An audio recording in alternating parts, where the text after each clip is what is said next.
Салам урматтуу достор, кайрадан сиздер менен Байбилим медиа каналы, мен сиздер менен Алайдин Исламидинов. Урматтуу достор, биз сиздер менен англис тилинин 6-сабагын баштайбыз. 6-сабакты баштаардан мурда урматтуу достор, сөзсүз англис тилинин практикалык курсу аттуу китепти алыңыздар. Ушул китептен биз сабактарды өтүп жатабыз. Сиздер бул китепти алып дагы да англис тилин мыктыласаңыздар, жакшыртсаңыздар болот. Биз видеодо тартып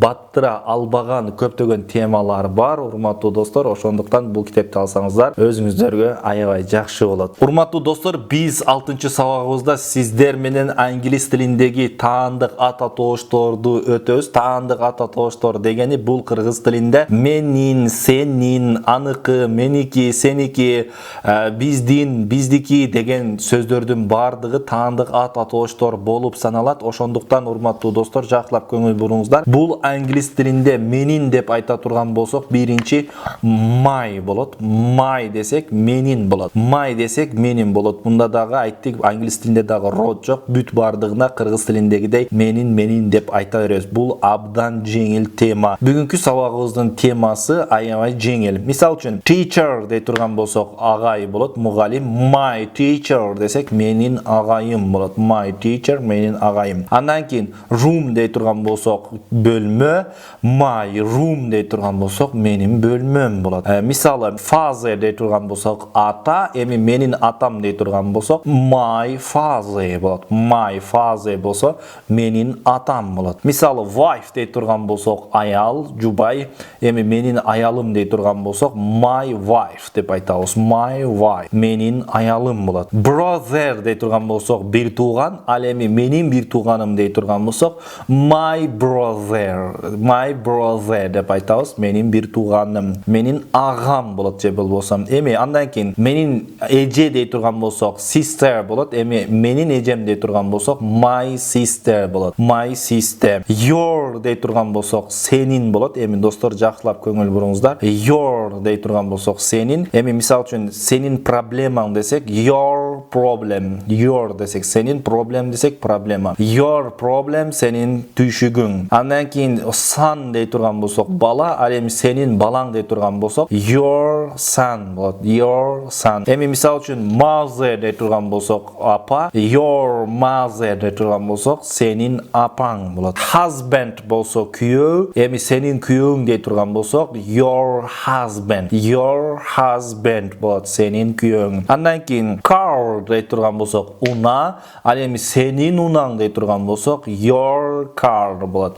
Your car. Your десек сенин болот. Your. Эми андан кийин room дей турган болсок, бөлмө, room бөлмө, ал эми сенин бөлмөң дей турган болсок, ошого башына your деген сөздү кошобуз. Your room. Your room. Friend дей турган болсок, дос, ал эми сенин досуң дей турган болсок, your friend болот. Your friend болот. Андан кийин parents дей турган болсок, ата эне, экөөсү биригип ата эне, parents. Эми сенин ата энең дей турган болсок, your parents болот. Your parents, сенин ата энең болот. Андан кийин урматтуу достор, эгерде биздин дей турган болсок, our болот. Our деп жазылат. Our болуп окулат. Our problem. Биздин көйгөйүбүз, биздин проблемабыз. Our flat. Биздин квартирабыз, биздин батирибиз. Flat десек батир, our десек биздин квартирабыз. Our happiness.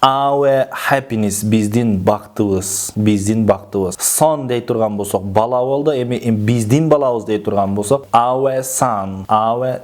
Биздин балабыз. Success дей турган болсок, ийгилик, ал эми our success дей турган болсок, биздин ийгилигибиз болот. Андан кийин grandmother десек, бул чоң эне, ал эми биздин чоң энебиз дей турган болсок, our grandmother.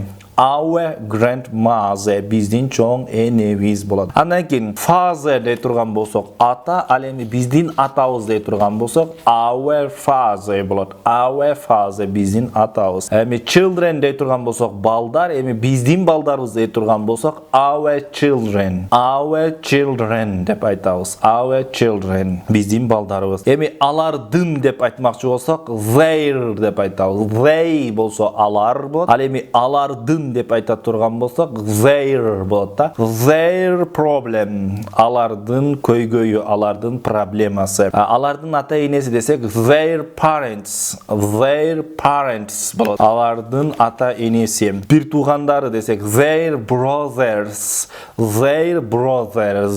алардын бир туугандары. Love дей турган болсок love сүйүү, алардын сүйүүсү дей турган болсок their love, алардын сүйүүсү. Their teacher, алардын мугалими. Their sons, алардын балдары болот, алардын болот, урматтуу достор. Андан кийин достор, эгерде анын дей турган болсок his болот. He болсо ал болот, ал эми his дей турган болсок анын болот да. His name, анын аты. His name, анын аты. His book, анын китеби. His book, анын китеби. Эркек баланы айтып атабыз да, анын китеби. Его книга болот да, ошондо его имя дегенде мужской орус тилиндеги его дегенди туюнтат. Ал эми андан кийин his telephone, анын телефону, баланын телефону. His car дей турган болсок уна, his car дей турган болсок анын унасы болот. Wife десек аял, his wife дей турган болсок анын аялы. His friends, анын достору болот. Эгерде биз ушул жерде анын бир досу дей турган болсок his friend деп айтып койсок болот. Ал эми көптүктө his friends деп айтсак болот. His friends, алардын анын достору, көп досу болот да ошондо. Эми урматтуу достор, андан кийин эгерде биз ее деп айта турган болсок, орус тилиндеги ее барбы го, ал кыздын деп айтмакчы болсок, анда биз эмне деп айтабыз? Her name, анын аты. Her name is Kate, анын аты Катя дегенде мисал үчүн. Her plan, анын планы. Her table, анын стулу. Her son, анын баласы. Her money, анын акчасы. Her photo, анын сүрөтү болот, урматтуу достор. Ал эми жансыз зат атооштордо болсо it is деп айтабыз. It is болсо анын болот, урматтуу достор. Мына ушинтип, урматтуу достор, биздин 6-чы сабагыбыз аягына чыкты. Эгерде сиздер бул теманы дагы да жакшы өздөштүрүүнү кааласаңыздар, биздин англис тилинин тебин алып, англис тилин дагы да жакшы өздөштүрсөңүздөр болот. Теб алуу үчүн экрандагы телефон номерлерге кайрылыңыздар. Кийинки сабактан жолугушканга чейин сак саламатта туруңуздар. Аладдин Исламидинов сиздерди дайыма жакшы көрөт жана сыйлайт. See you soon. Thank you very much.